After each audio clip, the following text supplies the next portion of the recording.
तो जय हिंद दोस्तों, आपका फिर से एक बार स्वागत है आपके अपने यूट्यूब चैनल बेरोजगार इंस्टीट्यूट पर। तो आज हम लोग देखने वाले हैं बिहार बिल्ट्रॉन के कंप्यूटर का प्रैक्टिस सेट। इस प्रैक्टिस सेट में 60 क्वेश्चन होंगे। ये प्रैक्टिस सेट आपके एग्ज़ाम को लेकर के काफ़ी हेल्पफुल हो सकती है, तो वीडियो को स्किप ना करें, वीडियो को पूरा देखें। अगर इस प्रैक्टिस सेट का PDF आप अगर लेना चाहते हैं तो कमेंट करके ज़रूर बताएं। और आप टेलीग्राम पर सर्च करेंगे बेरोजगार इंस्टीट्यूट। जब आप बेरोजगार इंस्टीट्यूट सर्च करेंगे तो वहाँ पे मेरा चैनल नेम आ जाएगा, इस टेलीग्राम चैनल आ जाएगा। वहाँ पर से आप मेरे इस वीडियो के PDF को आप डाउनलोड कर सकते हैं। तो अगर आपको PDF चाहिए तो टेलीग्राम पे जाके PDF ले सकते हैं। टेलीग्राम का जो लिंक है मैं डिस्क्रिप्शन में प्रोवाइड कर दूँगा, या फिर आप डायरेक्ट टेलीग्राम पे जाके सर्च करके वीडियो को ले सकते हैं। तो आइए बिना टाइम वेस्ट किए वीडियो को शुरू करते हैं। वीडियो को शुरू करने से पहले एक ज़रूरी बात, अगर आप मेरे चैनल पर नए हो तो चैनल को सब्सक्राइब करें, वीडियो को लाइक करें और अपने दोस्तों में शेयर करना ना भूलें। आज का मेरा फर्स्ट क्वेश्चन है, माउस पॉइंटर की एक काले ऊर्ध्वाधर ब्लिंकिंग लाइन को किस नाम से जाना जाता है? तो उसको इंसर्ट पॉइंट के नाम से जाना जाता है। माउस पॉइंटर की जो काले ऊर्ध्वाधर वर्टिकल ब्लिंकिंग लाइन होता है उसको इंसर्ट पॉइंट के नाम से जाना जाता है।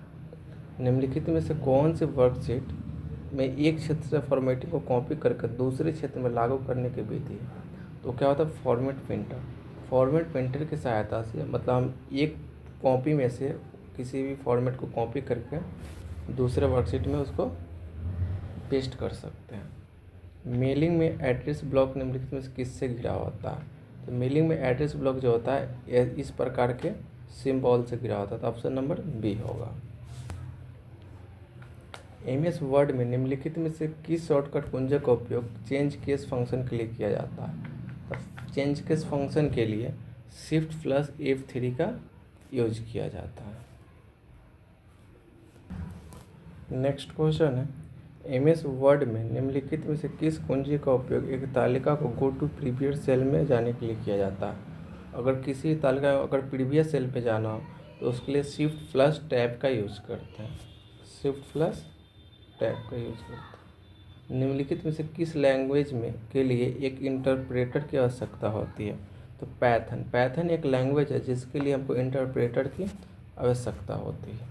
निम्नलिखित में से कौन सा विकल्प पंक्ति को ऊंचाई को समायोजित करता है ताकि हर एक मान पंक्ति का कॉलम को पूरी तरह से फिट हो जाए? तो वो था ऑटो फिट रोहाइड से, मतलब जो भी पंक्ति होगा, जो भी रो होगा, सबका वैल्यू सेम हो जाएगा। इंटरनेट पर मेलिंग लिस्ट सेवा का उपयोग किसके लिए किया जाता है? तो इंटरनेट पर मेलिंग सेवा का उपयोग इंटरनेट के माध्यम से इलेक्ट्रॉनिक संदेशों को भेजने के लिए किया जा सकता है। एक जगह से दूसरे जगह किसी भी मैसेज को सेंड करना हो तो उसके लिए मेलिंग लिस्ट सेवा का उपयोग किया जाता है। स्लाइड लेआउट निम्नलिखित में से कौन सा सेक्शन नहीं होता है? तो चार्ट सेक्शन नहीं होता। स्लाइड लेआउट में चार्ट सेक्शन नहीं होता है। वर्ड स्क्रीन में कई डैश शामिल होती है। वर्ड स्क्रीन में कई ऑब्जेक्ट शामिल होती है। क्या शामिल होता है? कई ऑब्जेक्ट शामिल होती है। MS वर्ड 2016 में प्रिंट फंक्शन किस मेनू के तहत उपलब्ध है? तो MS वर्ड 2016 में जो प्रिंट फंक्शन आता है वो फाइल मेनू के तहत आता है। फाइल मेनू के तहत किसी फार्मूला को कॉपी करते समय निम्नलिखित में कौन सी विधि सही है? तो माउस को ड्रैग करके फार्मूला को कॉपी कर सकते हैं। माउस को ड्रैग यानी उसके जो पॉइंटर होते हैं, पॉइंटर इस तरह का बने होते हैं, इसको ड्रैग करके फार्मूला को कॉपी कर सकते हैं। जैसे कि मान लो कि हमको इस लाइन को कॉपी करना है, तो यहाँ पे माउस रखेंगे, इस तरह करके इसको ड्रैग कर लेंगे, और ड्रैग करने का यहाँ पे कॉपी का ऑप्शन ऊपर में आ जाएगा, कॉपी पेस्ट, वहाँ से कॉपी कर सकते हैं। नेक्स्ट क्वेश्चन है, यदि आप एक ही बार में दर्जनों या सैकड़ों कॉलम और पंक्तियों को आउटफिट करना चाहते हैं तो आप क्या करेंगे? अगर एक बार में एक से ज़्यादा, 1 दर्जन या 100 कॉलम को ऑटो फिट करना है तो ऑटो फिट करने के लिए जो भी वर्कशीट होगा अपने संपूर्ण वर्कशीट को चयन करेंगे, उसके बाद Ctrl+A दबाएंगे। संपूर्ण पूरे वर्कशीट को चयन करने के लिए, सेलेक्ट करने के लिए Ctrl+A दबाएंगे। उसके बाद और कॉलम को जाकर ऑटो फिट करने के लिए सभी कि जो भी उसका सीमा होगा उस पर डबल क्लिक कर देंगे। किसी वर्कशीट में पहले कॉलम की पाँचवें कॉलम के साथ तुलना करते समय सुविधा के लिए दूसरे से लेकर चौथे कॉलम तक को छिपाने की आवश्यकता होती है। तुलना हो जाने के बाद हमें इसे फिर से अनहाइड करने की आवश्यकता होती है। अनहाइड करने के लिए किस टूल का उपयोग किया जाता है? अनहाइड करने के लिए सबसे पहले हम होम पे जाएंगे, वहाँ से फॉर्मेट में जाते हैं, फॉर्मेट से विजिबिलिटी में जाता है। जब जैसे ही विजिबिलिटी में जाएंगे तो वहाँ पर हमको हाइड और अनहाइड का ऑप्शन दिया हुआ रहता है। अगर अनहाइड है तो उसको हाइड कर सकते हैं और हाइड है तो अनहाइड कर सकते हैं। निम्नलिखित में से कौन सा सीपीयू का अभिगम्यता गति को बढ़ाता है? तो कैश मेमोरी। कैश मेमोरी जो है सीपीयू के अभिगम्यता गति को बढ़ाता है। किसी वर्ड दस्तावेज के अंत में एक क्षैतिज रेखा को किस नाम से जाना जाता है? तो उसको डॉक्यूमेंट की समाप्ति चिन्ह के नाम से जाना जाता है। निम्नलिखित में से कौन सी शॉर्टकट कुंजी का उपयोग सेव एज फंक्शन के लिए किया जाता है? तो F12 का यूज सेव एज फंक्शन के लिए किया जाता है। निम्नलिखित में कौन सा एक ऐसा डेटाबेस है जिसमें वह डेटा होता है जिसे मेल मर्ज आउटपुट डॉक्यूमेंट में मर्ज किया जाना है? तो क्या होता है? Recipient list. रिसिपिएंट लिस्ट में ऐसा डेटा होता है जिसको हमको मेल करना रहता है। कोबोल लैंग्वेज किस वर्ष डिजाइन किया गया था? तो कोबोल लैंग्वेज को 1959 में डिजाइन किया गया था। सेल्स को लॉक करने या फार्मूला को हाइड करने का प्रभाव तब तक नहीं पड़ता जब तक कि आप वर्कशीट को प्रोटेक्ट नहीं कर देते हैं। जब तक कि आपको वर्कशीट को प्रोटेक्ट न करें तब तक उस पर कोई प्रभाव नहीं पड़ता है। निम्नलिखित में से किस शॉर्टकट कुंजी का उपयोग रीडू फंक्शन के लिए किया जाता है?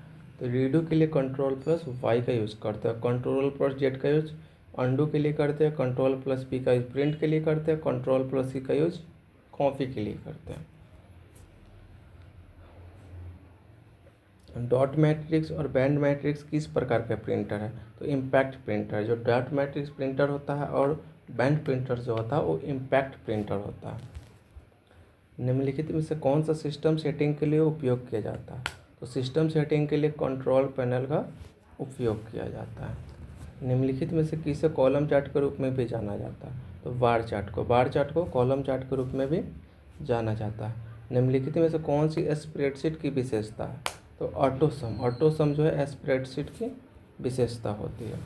निम्नलिखित में से किस शॉर्टकट कुंजी का उपयोग फॉन्ट डायलॉग बॉक्स के लिए किया जाता है? फॉन्ट डायलॉग बॉक्स के लिए Ctrl+Shift+P का यूज किया जाता है। एक एक्सेल स्प्रेडशीट में फार्मूला में आर्गूमेंट्स को अलग अलग करने के लिए निम्नलिखित में से किसका उपयोग किया जाता है? तो उसके लिए कॉमा का उपयोग करता है। कॉमा का उपयोग करके हम अलग अलग फार्मूला को कर सकते हैं। लेजर प्रिंटर में छवि को किसके द्वारा कागज़ पर अंतरित किया जाता है? तो लेजर प्रिंटर में छवि को अगर कागज़ पर अंतरित करना तो उसके लिए ड्रम का यूज करते हैं। क्या चीज़ का यूज करते हैं? ड्रम का यूज करते हैं।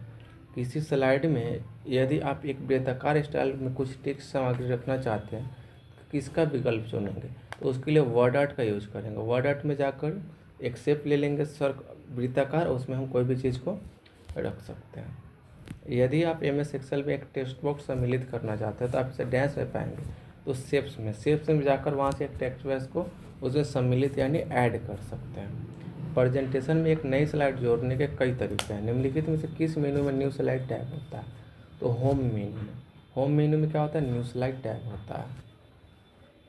निम्नलिखित में से कौन सा वर्कबुक की सुरक्षा से संबंधित नहीं है? इंस्पेक्ट डॉक्यूमेंट जो है वर्कशीट को सुरक्षित नहीं करता, प्रोटेक्ट नहीं करता। अब हम किस पीढ़ी के कंप्यूटर का उपयोग कर रहे थे? हम लोग 5 जनरेशन के कंप्यूटर का उपयोग कर रहे हैं। निम्नलिखित में से कौन सा प्रिंटर कार्बन फॉर्म का उपयोग करता है? तो लेजर प्रिंटर जो है कार्बन फॉर्म का उपयोग करता है। वर्कशीट को संशोधित करने के संबंध में निम्नलिखित में से कौन सा कथन गलत है? रैप टेक्स्ट पंक्ति की ऊंचाई को बदल नहीं सकता है।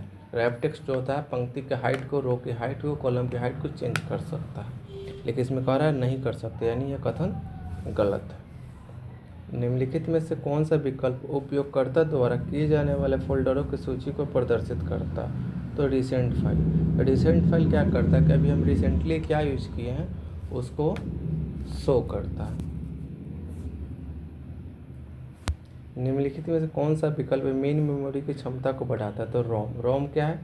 मेन मेमोरी की क्षमता को बढ़ाता है।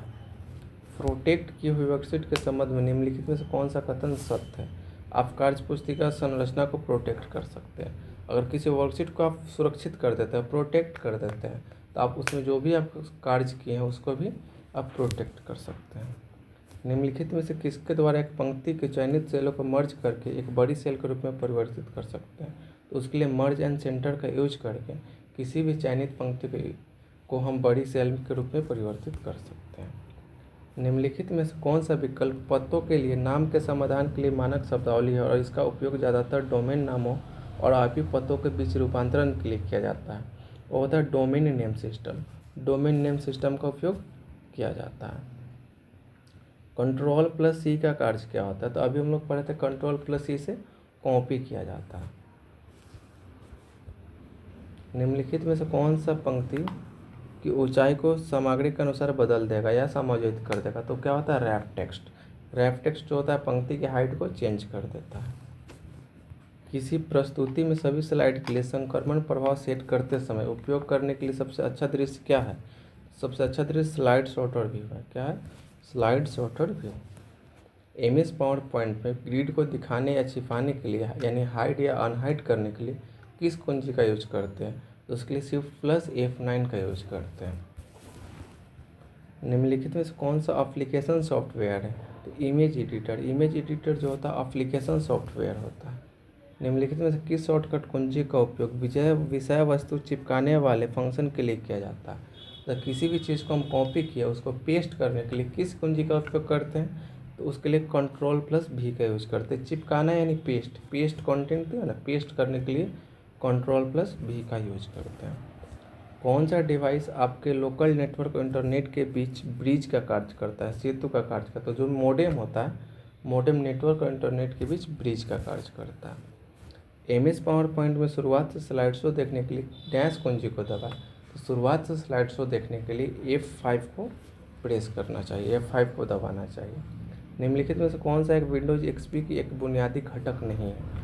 तो टर्मिनल जो है विंडोज एक्सपी की बुनियादी घटक नहीं है। निम्नलिखित में से कौन सा एप्लीकेशन सॉफ्टवेयर नहीं है? Operating system. ऑपरेटिंग सिस्टम जो एप्लीकेशन सॉफ्टवेयर नहीं है। एक्सेल प्रारूप में दिनांक प्राप्त करने के लिए किस फंक्शन का उपयोग वर्ष, माह और तारीख की आपूर्ति करके किया जाता है? तो डेट का उपयोग किया जाता है।